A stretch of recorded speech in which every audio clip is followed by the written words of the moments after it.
Lección 16. Legislación española aplicable a instalaciones de radiodiagnóstico. Curso de directores de instalaciones de radiodiagnóstico. Dentro de toda la legislación aplicable a radiodiagnóstico, distinguiremos tres niveles. En el primer nivel estarían las normas comunitarias, la Constitución española y los estatutos de autonomía. En el segundo nivel tendríamos las leyes básicas del Parlamento, los decretos del Consejo de Ministros, reglamentos, órdenes ministeriales y resoluciones administrativas. Y en un tercer nivel estarían las guías técnicas, las recomendaciones de organismos nacionales e internacionales que en principio no son de obligado cumplimiento, pero es altamente recomendable tenerlas en cuenta y seguirlas. Estos niveles se expresan gráficamente mediante la pirámide legislativa. En lo más alto las leyes del Parlamento, después los reglamentos y decretos realizados por el Gobierno, órdenes ministeriales por los ministerios, guías de seguridad por el Consejo de Seguridad Nuclear y normas y recomendaciones de los organismos nacionales e internacionales. En esta imagen se muestran las principales leyes, reales decretos, órdenes ministeriales e instrucciones relativas a la protección radiológica y al uso de las radiaciones ionizantes en radiodiagnóstico en España. Entre las leyes básicas, destacar la Ley de Energía Nuclear, la Ley de Creación del Consejo de Seguridad Nuclear y la Ley de Ordenación del Sistema Eléctrico Nacional. Entre los reglamentos hay unos dedicados a la situación administrativa de las instalaciones, otros a la garantía de calidad y otros a la protección radiológica. En el ordenamiento jurídico español destacaremos el Real Decreto 1132/1999, por el que se establecen medidas fundamentales de protección radiológica de las personas sometidas a exámenes y tratamientos médicos. Los Reales Decretos sobre criterios de calidad en radioterapia, en medicina nuclear y en radiodiagnóstico, del año 98, 97 y 99 respectivamente. El Real Decreto 783/2001 sobre protección sanitaria contra las radiaciones ionizantes. El Real Decreto 815/2001 sobre justificación de las exposiciones médicas. Los Reales Decretos que tratan sobre el reglamento de instalaciones nucleares y radiactivas.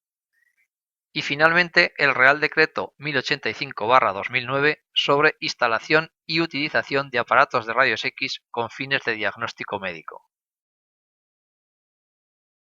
En la Unión Europea había que destacar la Directiva del 97 sobre protección de la salud frente a los riesgos derivados de las radiaciones ionizantes en exposiciones médicas y la Directiva del 96 sobre protección sanitaria de los trabajadores y población contra los riesgos que resultan de las radiaciones ionizantes, normas básicas. En 2004 se publicó la Directiva 2013/59, por la que se establecen normas de seguridad básicas para la protección contra los peligros derivados de la exposición a radiaciones ionizantes y se derogan las directivas del 89, del 90, la citada del 96, la citada del 97 y otra de 2003.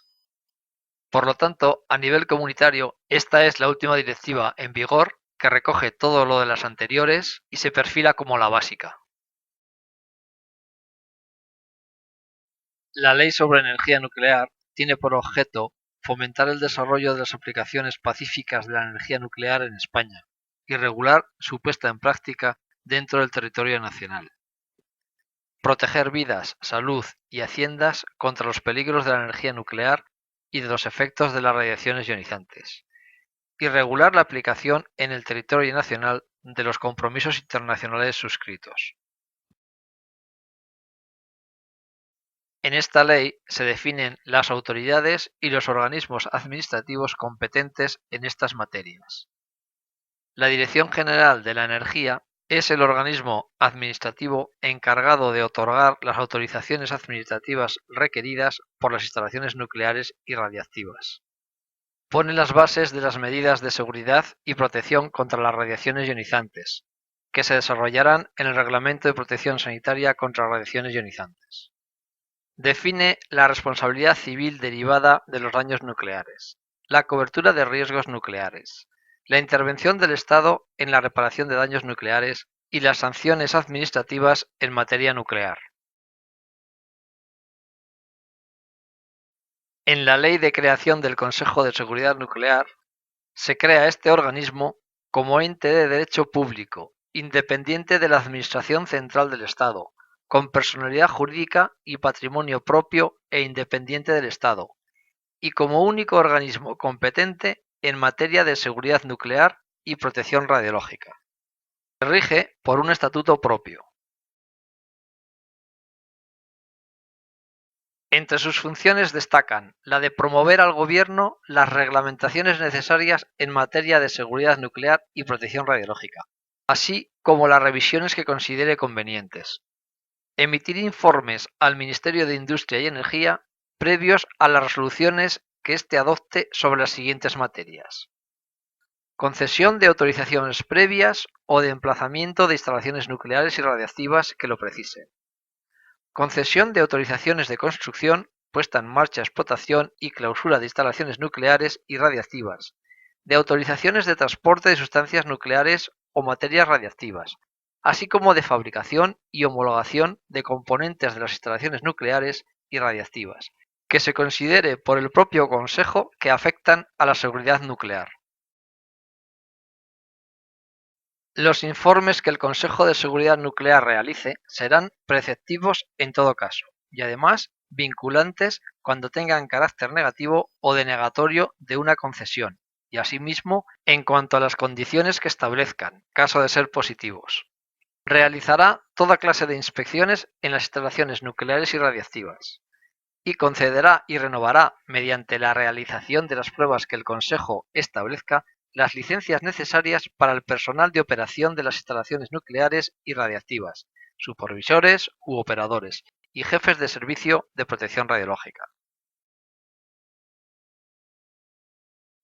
Asesorará, cuando sea requerido para ello, a los tribunales y a los órganos de las administraciones públicas en materia de seguridad nuclear y protección radiológica, e informará a la opinión pública sobre materias de su competencia con la extensión y periodicidad que el Consejo determine, sin perjuicio de la publicidad de sus actuaciones administrativas en los términos legalmente establecidos. Vigilará los niveles de radiación tanto en el interior de las instalaciones como en el exterior, para lo que tiene establecido un plan de vigilancia radiológica ambiental. Homologará programas y cursos de formación en protección radiológica. Establecerá planes de investigación en materia de seguridad nuclear y protección radiológica. Creará un registro de empresas externas relacionadas con los trabajos en las instalaciones nucleares y radiactivas. Y controlará las medidas de protección de los trabajadores expuestos a radiaciones, del público y del medio ambiente.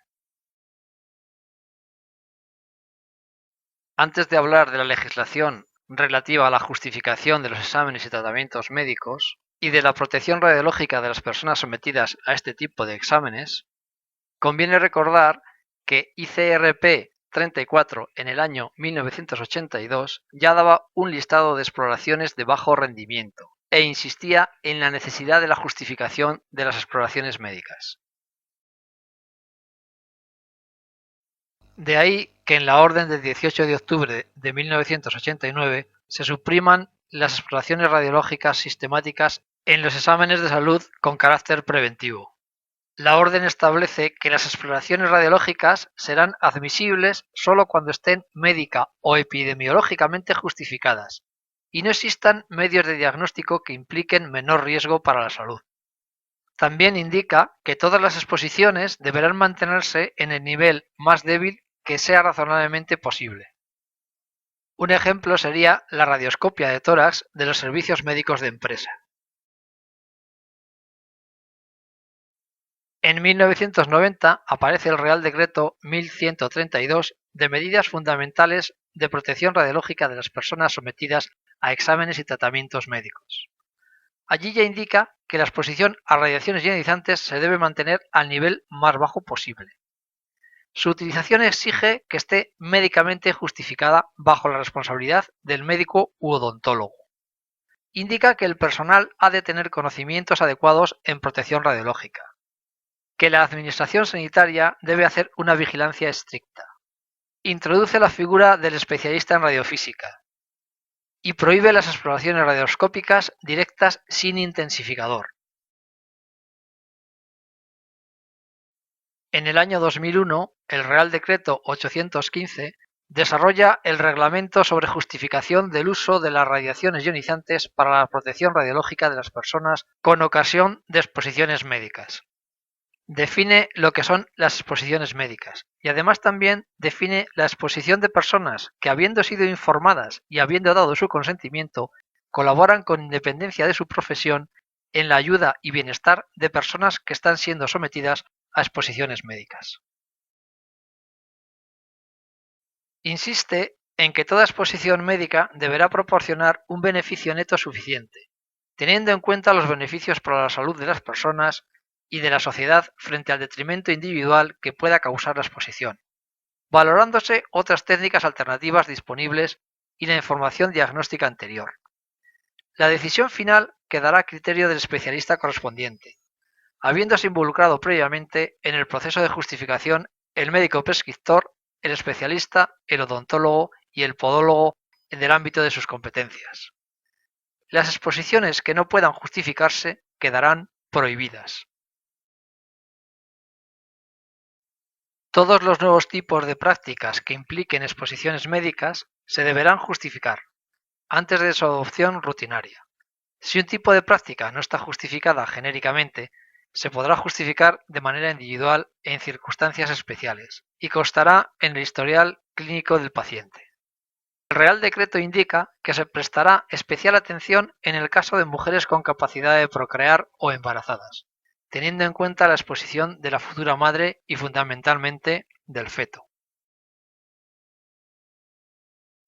En las unidades asistenciales de radiodiagnóstico, el médico especialista, el odontólogo o el podólogo, en el ámbito de sus competencias, serán los responsables de valorar la correcta indicación del procedimiento radiológico, definiendo alternativas cuando sea necesario. Controlarán las exposiciones previas para evitar repeticiones innecesarias. Verificarán la correcta realización de las exploraciones. Evitarán la posible repetición de procedimientos defectuosos y emitirán el informe radiológico final. Cuando sea necesario la inmovilización de los pacientes, esta se realizará mediante sujeciones mecánicas. Si esto no fuera posible, la inmovilización será realizada por una o más personas que ayuden voluntariamente. Estas personas deberán recibir instrucciones precisas para reducir al mínimo su exposición, procurando no quedar expuestas al haz directo de radiación, utilizando delantales y guantes plomados, si procede, y deberá haber delantales plomados disponibles en la unidad en un número suficiente para su uso simultáneo. En ningún caso se encontrarán entre ellos menores de 18 años ni mujeres gestantes. Si no se dispone de personal voluntario, la inmovilización la llevará a cabo el trabajador expuesto por turnos rotatorios. En este Real Decreto también indica que los programas de formación médica especializada de oncología, radioterapia, radiodiagnóstico y medicina nuclear, y en los de aquellas especialidades médicas en las que se pueda aplicar las radiaciones ionizantes con fines de diagnóstico o terapia, incluirán un curso de protección radiológica con objetivos específicos para el desempeño de las prácticas con radiaciones ionizantes. Asimismo, una relación de objetivos similares adaptados al nivel de responsabilidad correspondiente se incluirán en los programas de los técnicos superiores en imagen para diagnóstico y técnicos superiores en radioterapia. De esta manera, la formación en protección radiológica pasa a ser uno de los pilares fundamentales de la protección radiológica. Sobre el Real Decreto 783/2001, donde se desarrolla el Reglamento de Protección Sanitaria contra las Radiaciones Ionizantes, ya hablamos en la lección 12. En la lección 14 también hablamos sobre el Real Decreto 1976/1999, por el que se establecen los criterios de calidad en radiodiagnóstico, donde hemos de destacar la obligatoriedad de implantar un programa de garantía de calidad. También vamos a dar unas pinceladas sobre el Real Decreto 1836/1999 sobre el Reglamento de Instalaciones Nucleares y Radiactivas, a pesar de que las instalaciones de radiodiagnóstico tienen un reglamento propio. En este Real Decreto se definen las instalaciones radiactivas, que serán aquellas de cualquier clase que contengan una fuente de radiación ionizante, donde los aparatos productores de radiaciones ionizantes funcionen a una diferencia potencial superior a 5 keV. Se incluirán los locales, laboratorios, fábricas e instalaciones donde se produzcan, utilicen, posean, traten, manipulen o almacenen materiales radiactivos, excepto el almacenamiento incidental durante su transporte. Se clasifican en 3 categorías. Primera, ciclo de combustible e industriales de irradiación. Segunda, aceleradores e instalaciones cuya actividad sea superior a 1000 veces los límites de extensión. Tercera, instalaciones con actividades inferiores a 1000 veces los límites de extensión, pero superiores a ellos. Las instalaciones de radiodiagnóstico con fines de diagnóstico médico tendrán una reglamentación propia. Quedarán excluidas del control regulador aquellas instalaciones que tengan sustancias con actividades inferiores a los límites de extensión y aparatos y materiales autorizados por el Ministerio de Industria y Energía previo informe favorable del Consejo de Seguridad Nuclear. Las instalaciones radiactivas con fines científicos o médicos requieren una autorización del funcionamiento, una declaración de clausura y, en su caso, una autorización de modificación y de cambio de titularidad.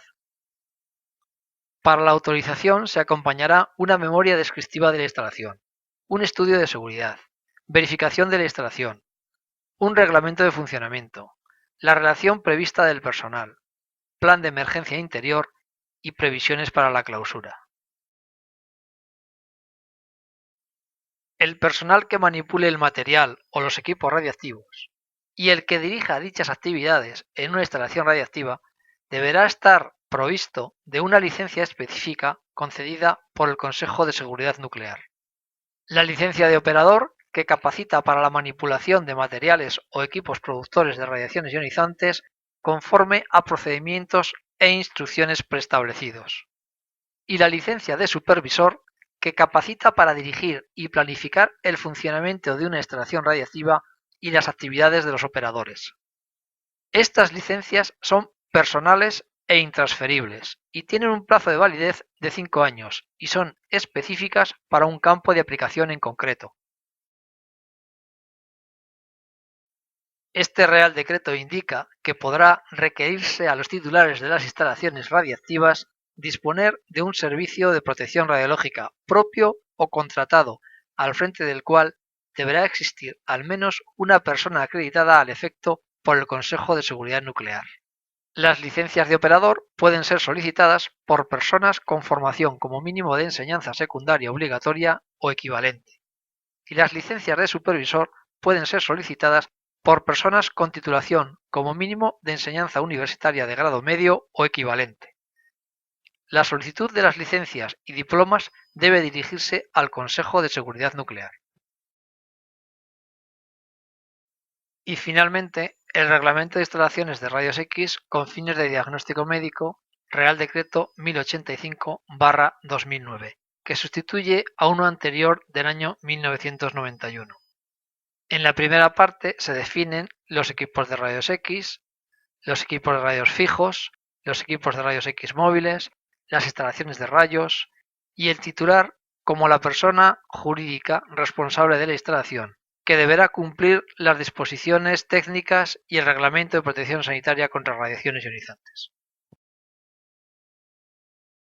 Se exige que el equipamiento tenga el marcado CE y que cumpla con el Real Decreto 414/1996 sobre regulación de productos sanitarios en España. También establece unos requisitos para las empresas de venta y asistencia técnica, que deberán estar autorizadas por la Dirección General de la Energía previo informe del Consejo de Seguridad Nuclear. Deberá existir a nivel nacional un registro de este tipo de empresas. Para su puesta en funcionamiento deberá haber una declaración y registro de estas instalaciones ante industria. Para ello se deberán presentar los siguientes documentos. Declaración del titular sobre previsiones de uso de la instalación, anexo 1A del Real Decreto. Condiciones de funcionamiento, anexo 1B del Real Decreto. Certificado de la empresa de venta y asistencia técnica sobre los equipos, anexo 2 del Real Decreto. Y certificado de conformidad emitido por un servicio de protección radiológica o por una unidad técnica de protección radiológica según el anexo 3 del citado Real Decreto. En este último certificado se indicará la adecuación de la instalación en cuanto a blindajes, dosimetría, carga de trabajo, acreditación de los trabajadores, programa de protección radiológica, etc. La declaración se remitirá a la Consejería de Industria correspondiente. Se creará en la Consejería de Industria correspondiente un registro de instalaciones de rayos X y la Consejería emitirá una copia al Consejo de Seguridad Nuclear. Se podrán realizar otros trámites como declaración de modificación y baja de la instalación, cambio del titular o cese de la actividad. El Real Decreto nos indica que la retirada de los equipos ha de realizarse por empresas de venta y asistencia técnica autorizadas. Por lo tanto, la compra, la instalación, el ajuste, el mantenimiento y la retirada de los equipos de rayos X ha de hacerse siempre a través de estas empresas. Las instalaciones de radiodiagnóstico con fines de diagnóstico médico se clasificarán en tres categorías. Categoría 1. Aquellas que tengan tomografía computarizada, radiología intervencionista, mamografía, radioquirúrgicos y o equipos móviles. Categoría 2. Aquellas que sean de diagnóstico general, veterinario y o dental no intraoral. Y categoría 3. Aquellas que tengan dental intraoral, podológico y o densitometría ósea. Requerirán un certificado de conformidad de la instalación por parte de un servicio de protección radiológica o por una unidad técnica de protección radiológica anual para los tipo 1, bienal para los tipo 2 y quinquenal para los tipo 3. Se enviará un informe al Consejo de Seguridad Nuclear incluyendo los certificados de los servicios de protección o de las unidades técnicas de protección radiológica, los certificados de la SEBAT, los niveles de dosis en las áreas y la dosimetría del personal expuesto con una periodicidad anual para las instalaciones tipo 1 y bienal para las instalaciones tipo 2. Las instalaciones tipo 3 no deben de enviar informe al Consejo de Seguridad Nuclear, pero sí deben de mantener a su disposición los informes de los últimos 10 años. El Real Decreto obliga a implantar un programa de protección radiológica, por escrito y actualizado. Conservar los certificados de las pruebas de aceptación, las hojas de trabajo y los certificados de las empresas de venta y asistencia técnica tras la reparación o intervención. Este programa deberá incluir medidas de prevención, medidas de control, medidas de vigilancia y medidas administrativas. Entre las medidas de control destacamos el control de calidad de los equipos, el control del tiempo de funcionamiento, el control mediante la distancia a la fuente, la utilización de los blindajes fijos o móviles y la utilización de equipos de protección personal, delantales, guantes, gafas, etc. En lo relativo al control mediante la distancia a la fuente y en relación a la inmovilización del paciente, este Real Decreto indica lo mismo que el Real Decreto 815/2001. Y como ejemplo, en radiografía dental intraoral podríamos incluir que el operador debe realizar el disparo a 2 metros como mínimo del paciente y con delantal plomado. El personal que opera o dirige la instalación de radiodiagnóstico debe tener la acreditación correspondiente, emitida por el Consejo de Seguridad Nuclear. Esta acreditación es personal, intransferible y no tiene caducidad. Los servicios y unidades de protección radiológica deberán informar al titular, velar por el cumplimiento de las normas y manuales de protección radiológica, dispondrán de jefe en protección radiológica y técnicos expertos en protección radiológica, realizarán la vigilancia de la radiación de manera anual, evaluando la carga de trabajo y verificarán la instalación. Gracias por la atención prestada.